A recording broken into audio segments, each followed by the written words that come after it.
what what does it, how does it do? What are the structural components of this nervous system? What are the common useful names and terms related to this nervous system?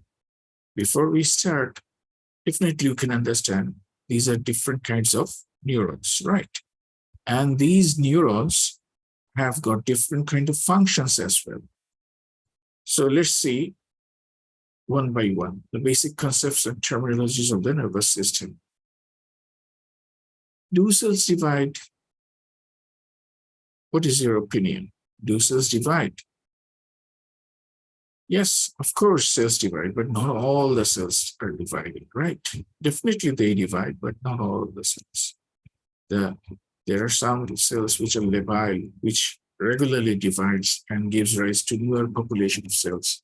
There are some cells which are stable, that doesn't divide, and there are some cells which are quiescent. That means they can divide but remain in and stay in a state where it is actually not dividing, but when it needs, demands are there, it can divide, like liver cells. So cells can divide. And nervous cells, so as to say, to be more precise, the neurons actually don't divide. What would have happened then if the neurons could have divided? Do you have any idea? Let me tell it. Definitely, we couldn't have any memory. Because say this neuron 1 and this neuron 2 joining, synapsing, and we get the letter A. Just get it simple. But if it is easy to join and get the letter A. But if these letter, half of which contain the A code and half of this contains the A code, if this divides, then we must have to have all these 4 joining together to form A. If one part is missing, it will not be possible. So in this way, if the neurons were dividing again and again, it was not possible for us to assimilate those information in group and order and have something rewarding or functional. That's why it is a very much blessing from the nature that the neurons don't divide. Is it clear? And if this happens, this is called fleeting memory. Fleeting memory is a disease condition where the person can't remember anything, just forgets everything right at the moment. Memories are formed and that is gone. So that is called fleeting memory. So that is my question. What could have happened if the neurons were dividing? Okay. Then next question, what does nervous system do? What does nervous system do? You'll be telling a list of works because all the systems of our body, all the activities of our body are being controlled by nervous system, isn't it? But if I tell you it does only a few things like this, it takes all the sensory stimuli from the body, that is within the body, and from outside the environment. Say I'm getting a touch that is reaching my brain in a particular area, and without looking, I can say where I've been touched and by what structure. Is it hard or firm or sharp, right? Okay. The temperature, everything I can feel, understand, just not even seeing that. So this is sensory stimulus from outside. But even from within, the viscerals, the baroreceptors, chemoreceptors, all are taking the information to the central nervous system. This is called afferent component of the nervous system, afferent. And then there are some memories. If it is a pre-existing information, pre-perceived information that is stored as in the form our brain in the form of memories. And that memory helps us to retrieve and recollect them. When we retrieve and recollect them, we get an idea of what's going on. Is it familiar to me or not? And with this memory, we correlate the new information and coordinate them. Then a command goes only to the muscles and glands. You see, everything in our body actually is going to the muscles and glands. There are no other ways or structures that can be influenced by the nervous system. You compare, you think, whatever the nervous system do or does actually is acting on by acting on the muscles or glands. Either it be skeletal muscle or smooth muscle in the viscera or the cardiac muscle and the glands. You see? So what an interesting thing that the nervous system, what it does.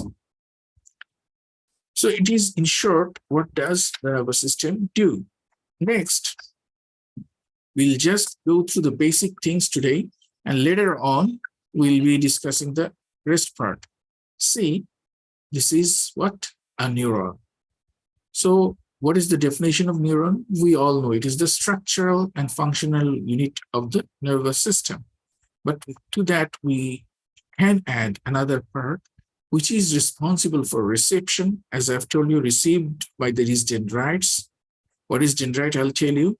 Integration within the soma and onward transmission of the coordinate impulse to the axon. So what is dendrite? What is axon? What is soma? You may ask me, and it is very well known to you, cell body or soma. Wherever you get the term soma, it means body, somatic, right? So soma is body. Cell body of the neuron, this is the soma, and these are the processes or neurites. There are two kinds of processes. Dendrites, axon. This is the axon, and these are the dendrites. Axon is a non-branching, cylindrical, non-tapering, usually long neurite or process. The dendrites are short, branching, and tapering. There will be multiple dendrites if they are present. So this is a process called axon, and these are the dendrites. So having this idea, let us go to different concepts, sensory and motor neurons. Okay, we have an idea, common idea that sensory neurons are afferent, all afferent, and motor neurons are all efferent. But that is not true. That is not at all true. See, in this is a sensory pathway. This is a common sensory pathway, right? Let's say this is the receptor from where the first order neuron on the sensory system, whatever, it may be pain, it may be temperature, it may be touch, pressure, whatever, this sensation is received by this ending or receptor. Then the first order neuron is carrying it to the central nervous system. To be more precise, the posterior horn of the spinal cord, as you can see here. Then the second order, the blue one, the second order neuron is crossing to the opposite side and going to the thalamus. This is the thalamus. And there, the red neuron, the third order numbered by 3, is going to the area 312 or postcentral gyrus of the brain, where every information is, sensory perception is received. So you see, all these 3 are one after one in the sensory system, but they are not afferent, or they are not to be called afferent, because this information of the first order neuron is afferent for the second order, but itself is efferent. That is, it is going away from the cell body. You know, towards the cell body, it is afferent. Away from the cell body, it is efferent. That means the information comes to the cell body, that is afferent, and away from the cell body, that is called efferent. So every neuron has got some afferent component and efferent component. Not that just sensory stimuli are afferent and motor neurons are efferent. Say, for example, first order, let me tell me one thing. This is a first order neuron, its axon is going. This is the second order neuron. So for the second order neuron, this axon is actually acting as an afferent because it is carrying the information to the dendrites of the second order neuron. But for itself, the first order neuron, the axon is efferent because it is carrying the information away from the cell body. So it is not that all the sensory neurons are efferent and all the motor neurons are efferent. Is it clear? It must be, we must make sure this is understood properly. Next comes the point. So I told you the sensory pathway. Same is for the motor pathway. First order neuron of the motor system starts from the pyramidal cells in the cerebral cortex. Then it goes all the way down to the and causes to the opposite side. That means it goes to the coronary radiator, internal capsule, midbrain, pons, medulla oblongata. And at the pyramid, it crosses to the opposite side and goes to the anterior horn of the spinal cord, where there is a short neuron of second order. Then the third order neuron goes to the muscle. So you see all these three neurons, the first order neuron 1, the second order neuron 2, and the third order neuron 3, all are motor neurons, right? But there are again afferent and efferent component in each neurons, right? That must be understood. And now I hope you'll be understanding. I hope you knew it earlier, but this is a recapitulation. Now, let us come to the next point, afferent and efferent neurons. Oh, sorry, it is very well shown here. See, this is the cell body of the first order neuron, so it is acting as afferent. These dendrites are acting as an afferent. And this is axon of the first order neuron. It is acting as efferent. But for the second order, it is going to be the afferent, right? Because it is carrying information to the cell body of the first order, second order. And this is going to be the efferent. So you see, in a single pathway, and I have taken it with the permission of the Professor Kandakar Manjari Shyam sir, ex-chairman, Department of Anatomy. You know him, he's a great teacher. And I've taken it from with his permission. So you can understand, same axon, those efferent for the first order and afferent for the second order, because it is getting the information, taking the information to the dendrites of the second order in this way. Is it clear now? Okay. And now next, another term, nucleus and ganglion. What is nucleus and what is ganglion? Do you have any idea? Nucleus is not the nucleus of the cell. It is nucleus related to the nervous system. So let's say this is the nervous system. You see, it's the same figure. You all know spinal nerve. You have studied spine. You are in the nerve, CNS and eyeball, that is central nervous system and eyeball third now. So you all know about the spinal nerve. That you know, the spinal nerve has got a dorsal root, which is identified by dorsal root ganglion, and an anterior or ventral root. And the ventral root actually carries the motor impulse, motor command, and the dorsal root carries the sensory information towards the spinal cord. You know it, didn't you? You know it. And they join together to form the trunk of the spinal nerve. And immediately after formation of the spinal nerve trunk and in the intervertebral foramen, intervertebral foramen, they form the trunk of the spinal nerve. And immediately after the formation of the trunk, they divide into the dorsal ramus and ventral ramus. You know it. So what I want to tell that collection of cell bodies of the neurons. Calculation of the cell bodies of the neurons. You see, these are the cell bodies of the neurons. These are the cell bodies of the neurons outside the central nervous system. Collection of the cell bodies of the neurons outside the central nervous system, because brain and spinal cord forms the central nervous system, and 12 pairs of cranial nerves, 31 pairs of spinal nerves, and their associated ganglia forms the peripheral nervous system.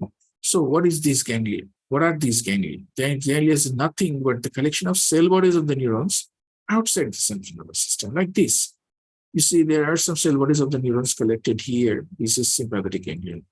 There are some collection of cell bodies of the neurons collected in the dorsal root ganglion, DRG, dorsal root ganglion, which marks the dorsal root and posterior root of the spinal nerve.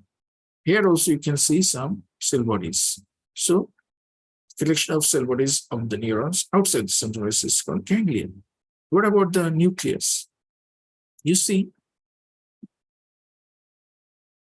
there it is part of the central nervous system, central nervous brain, where you can see collection of cell bodies of the neurons inside the central nervous system. Collection of cell bodies of the neurons inside the central nervous system.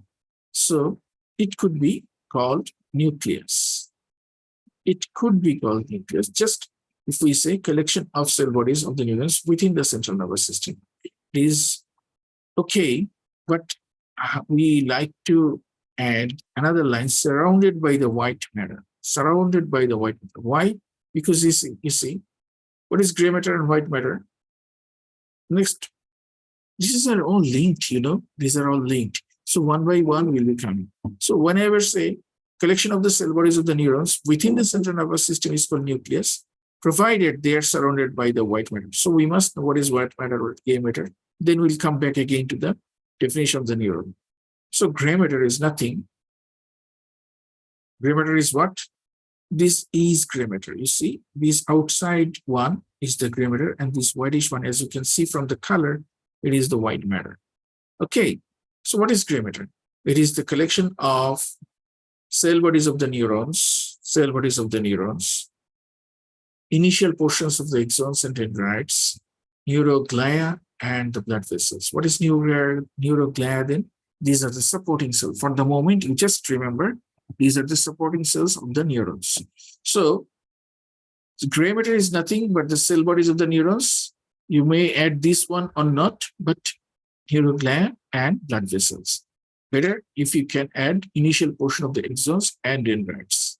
Better if you can add. So what is white matter then?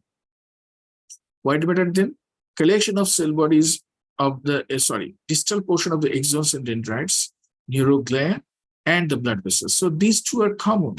These two are common in both neuroglia and blood vessels are common for gray matter and white matter. What is the basic difference between gray matter and white matter? Basic difference is that gray matter is the collection of the cell bodies of the neurons, and white matter is mainly the collection of the axons and dendrites.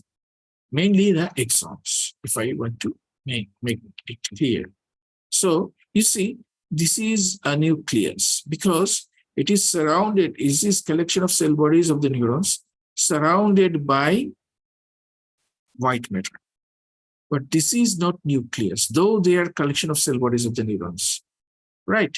This is gray matter, but of course, this is also the gray matter part, but all gray matters are not nuclei, but all nuclei are gray matter. You can say like that.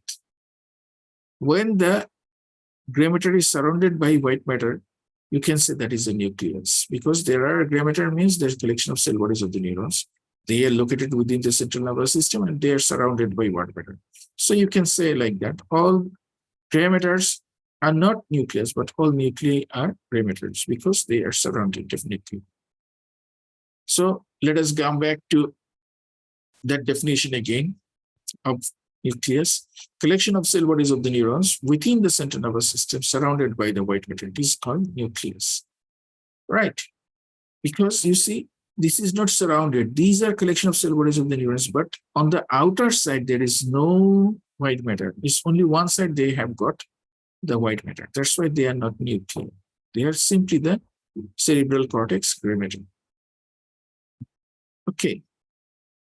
Is it clear? Just raise your hand, or you can raise your hand, or may directly write up to know or to let me know whether if you have any query, then I'll be repeating it again. Now, let us come to another term, tract and peripheral nerve. What is tract and what is peripheral nerve? Tracts are collection of axons within the cellular nervous system. And peripheral nerves are the collection of axons outside the central nervous system. So now we can say the collection of cell bodies within the central nervous system surrounded by white matter is called nucleus, and collection of cell bodies outside the central nervous system is called ganglia. In similar manner, because the cell body is gone, now the white axon is remaining. So collection of axons of the cell body, axon of the neurons within the central nervous system is called tract, and collection of axons outside the central nervous system are called nerves, like radial nerve, ulnar nerve, femoral nerve, whatever. the name nerves. Every nerve is actually nothing but the collection of axons, whose cell bodies are located in the spinal cord because they are spinal nerve. But cranial nerve, for cranial nerves, their cell bodies are located either in the midbrain or pons or in the medulla oblongata. Right? So in this way, actually, the nervous system works. That means there are some definite terms related to this system. As you can see or assume from now on, whenever you get a tract name tract, that means they are a collection of the same kind of neurons axons, which are originating from same site, like you see, the same site, and they are going down or up. Not necessarily the tracks only goes down, but will also arrive up, go up. That is descending tracks and ascending tracks. What do? They actually carry same kind of neurons, axons, right, within the central nervous system. Similarly, the cranial nerves and spinal nerves are nothing but the axons of the neurons whose cell bodies are either located in the cranial, I mean the brain or spinal cord, or it is in the central nervous system, or it's in the brain or in the spinal cord. If the cell bodies are located within the brain, then they are called cranial nerves. If the cell bodies of the nerve are located in the spinal cord, they are called spinal nerves. But remember that these radial nerves, medial nerves, ulnar nerves, facial nerves, these are all the axons, collection of axons, not the dendrites, nor the cell body. Read, is it clear? So today we have discussed many important things. Now we have gone to the point central nervous system and peripheral nervous system. We already have told the central nervous system and peripheral nervous system are some names given to some parts. Say, for example, the brain and the spinal cord forms the central nervous system, and the 12 pairs of cranial nerves, 31 pairs of spinal nerves, and their associated ganglia forms the peripheral nervous system. You know it. 12 pairs of cranial nerves, 31 pairs of spinal nerves, and their associated ganglia forms the peripheral nervous system. And brain and spinal cord together forms the central nervous system. But this picture gives a wrong idea that these parts are detached. Never ever so. Actually, this forebrain is connected to the midbrain is connected to the hindbrain, that is the pons, medulla oblongata, and cerebellum, and the medulla oblongata is connected to the spinal nerve. And the cerebellum are connected to the midbrain, pons, medulla oblongata, and spinal nerve. So altogether, they are connected to each other, not that they are segregated. Just for understanding and showing that there are parts in the brain, they have done it. This is the forebrain. We'll be discussing the details of it, midbrain and hindbrain. Midbrain is single, forebrain has got some parts we'll be talking about later in next class or some other class later. And the hindbrain consists of pons, medulla oblongata, and cerebellum. And these three joining forms the hindbrain, pons, medulla oblongata, cerebellum. But if this midbrain, pons, and medulla oblongata is joined together, it is called brain stem. You know, a tree, whenever we draw a basic simple tree, we draw a stem and a leaf, banyan tree or mango tree. How do we draw it? We just give it and then the tree. Similarly, this is the stem which is holding the brain, the leaves of the tree. Is it clear? So this is the brain stem, which is holding the brain. And when we add pons and medulla oblongata to the cerebellum, this becomes the hindbrain. But all they are connected and they go through the spinal nerve. The connections are there. But for this is what is shown: the 12 pairs of cranial nerves, 31 pairs of spinal nerves, and their associated ganglia forms the peripheral nervous system. And the brain itself, along with the spinal cords, form the central nervous system. That is what shown here in this picture. But One thing I want to share and end up today's class with, that dividing the nervous system into central nervous system and peripheral nervous system is only for the purpose of description. You might be wondering, what a familiar term of anatomy, central nervous system and peripheral nervous system, but they're just for purpose of description. Is it so? Yes, it is. Of course it is. You see this picture? You see, we have told the brain and spinal cord forms the central nervous system, and the 12 pairs of cranial nerves and 31 pairs of spinal nerves forms, and their associated ganglia forms the peripheral nervous system. But you all know that the cell bodies of the neurons of the anterior horn, anterior root, which carries the motor neurons, are actually located in the anterior horn, which is actually part of the spinal cord, that is within the central nervous system. Now, how can the cell bodies being in the central nervous system, whenever they come out, they are called peripheral nervous system part as the anterior of the spinal nerve. Similarly, you know, the cell bodies in the picture you can have a good idea. This picture, let me show it again. Sorry. Yes, you can see the sensation is coming from here. Its cell body is located in the dorsal root ganglion. This is the peripheral process, and this is the central process, which goes all the way into the spinal nerve's posterior root, the sensory loop. So how can this part, how will you define this part, which has entered into the spinal cord and gone all the way up to the posterior root?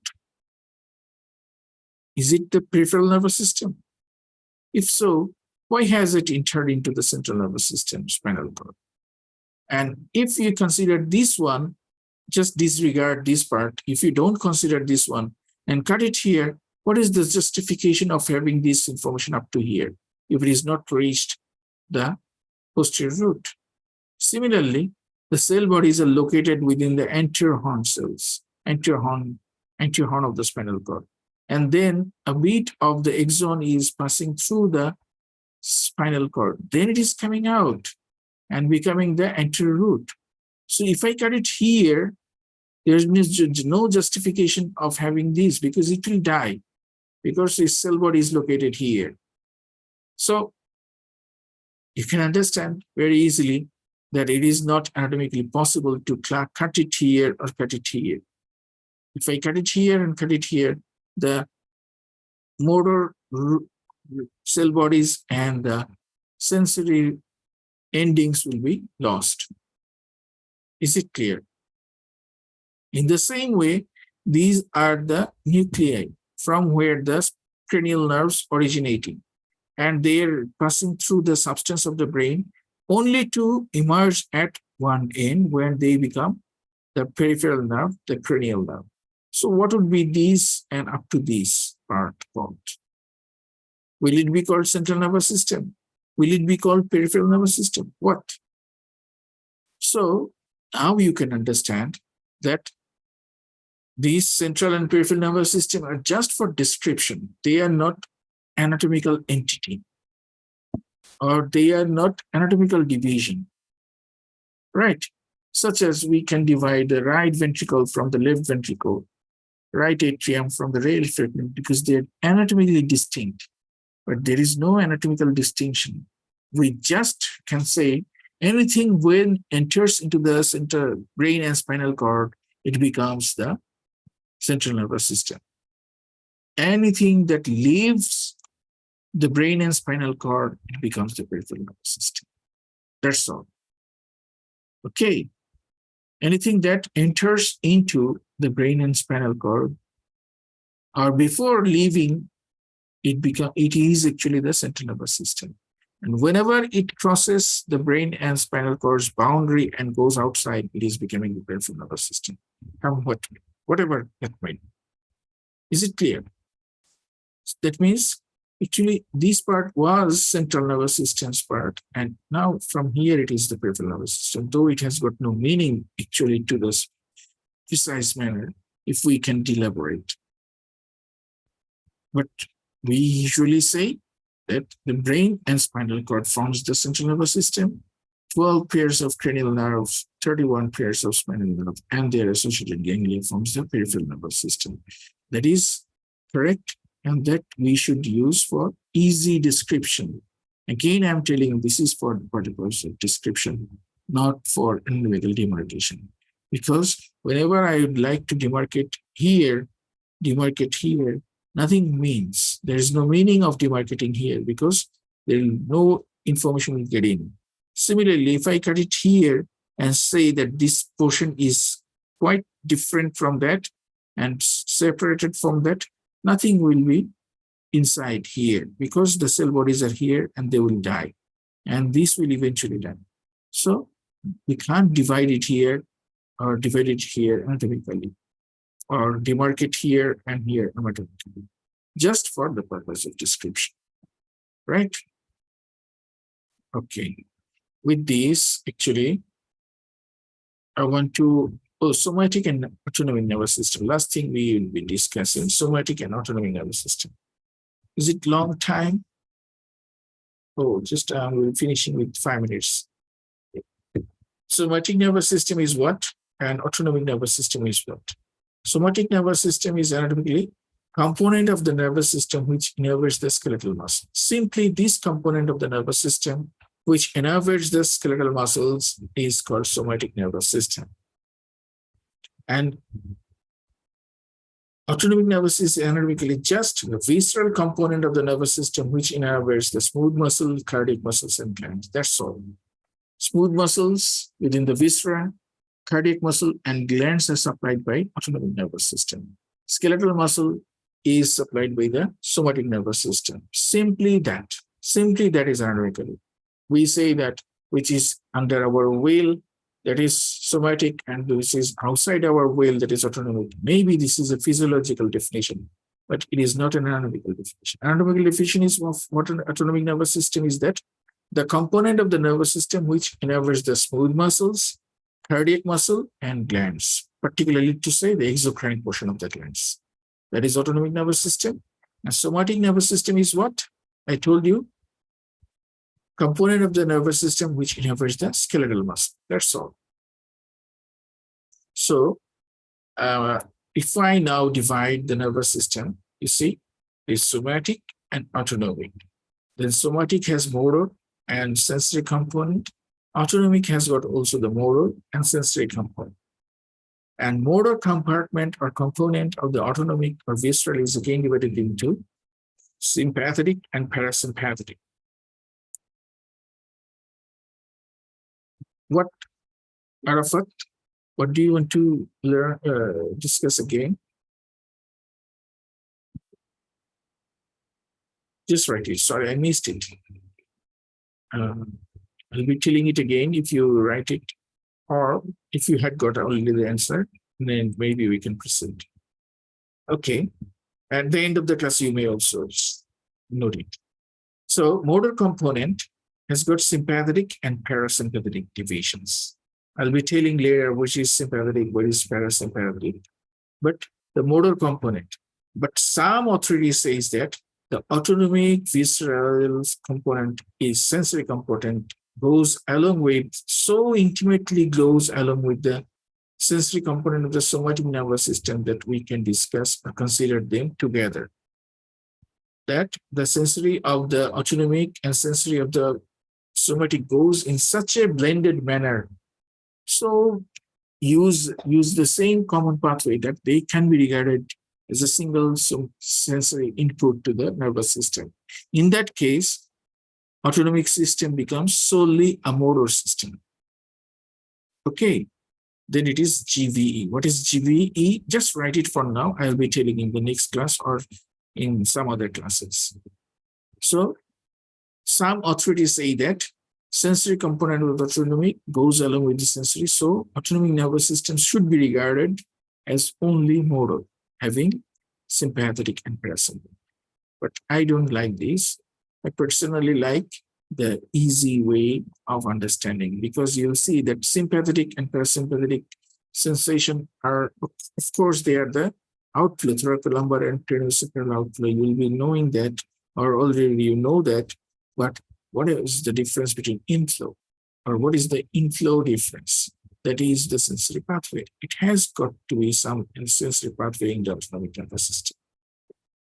So with this last figure, we'll be concluding our today's class. You see, if I divide this picture here in half, you'll see this is the sensory component. I mean, what I want to tell. Say, if I divide in this way, vertically, if I divide this vertically, you see, this part is sensory part and this is motor part. That is sensory afferent. Afferent information is coming from the joints of the skeletal muscle skin, and that is going to the central nervous system. And the afferent component, the sensory stimulus from the viscera. Viscera is going to the central nervous system. So this is sensory. And the motor component is this. The afferent somatic is coming from the skin, skeletal muscles, and joints, and going to the only to the skeletal muscle, you can see.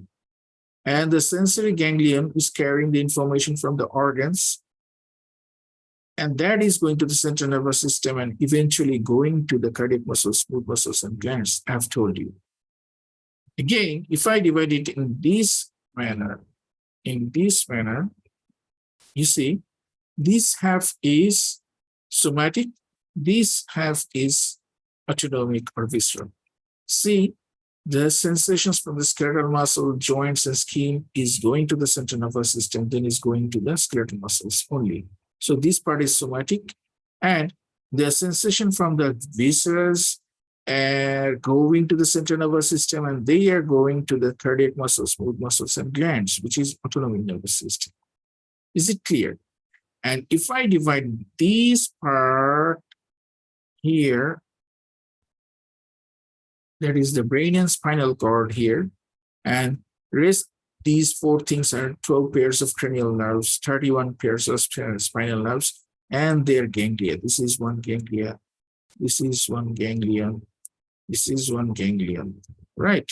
So 12 pairs of cranial nerves, 31 pairs of spinal nerves, and their associated ganglion forms the peripheral nervous system, where simply this brain and spinal cord forms the central nervous system.